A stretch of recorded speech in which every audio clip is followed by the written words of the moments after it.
একসময় জাহাজ কিংবা জাহাজের পাখা, জাহাজের যন্ত্রাংশ বিদেশ থেকে আমদানি করা হতো, বিদেশ থেকে সমস্ত মালামাল আসতো। এখন আমাদের এই শিল্পায়নের বিপ্লবের কারণে আমাদের বাংলাদেশে দেশীয় কারখানায় আমাদের বাংলাদেশে যে কারিগর যারা আছে, ইঞ্জিনিয়ার যারা আছে, তারাই কিন্তু বিদেশি মানের প্রোডাক্ট, বিদেশি মানের এই জাহাজের সমস্ত অংশ আমাদের দেশেই তৈরি করা হয়।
আমার পেছনে এই 115 ইঞ্চি যে পাখাটি দেখছেন, বিশাল বড় এই পাখা।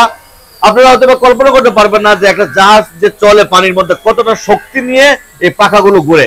এই পাখা আমাদের এই বাংলাদেশেই কিন্তু এখন তৈরি করা হয়। আগে একটা সময় ছিল যেগুলো বিদেশ থেকে তৈরি করিয়ে আনা হতো, তখন জাহাজ কিংবা জাহাজের পাখা বা জাহাজের অন্যান্য যন্ত্রাংশ অনেক বেশি দাম পড়তো। এখন আমাদের বাংলাদেশেই যখন বিদেশি মানের এই পাখাগুলো বা বিদেশি মানের যে পাখা বা অন্যান্য যন্ত্রাংশ তৈরি করা হয়, তো খরচের দিক দিয়েও অনেকটা কমে আসছে। এবং আমাদের দেশেও কিন্তু এই ধরনের শিল্প বিপ্লব তৈরি হয়েছে। বিভিন্ন ইঞ্জিনিয়ার, বিভিন্ন লোকজন আমাদের বাংলাদেশি, তারা মেধা খাটিয়ে কিন্তু তারা ওয়ার্কশপ তৈরি করছে। আমি এখন এই পাখাটা আপনাদের দেখালাম। এই পাখা তৈরি করার যে টোটাল প্রসেসটা আপনাদেরকে ফার্স্ট টু লাস্ট ধীরে ধীরে দেখাবো।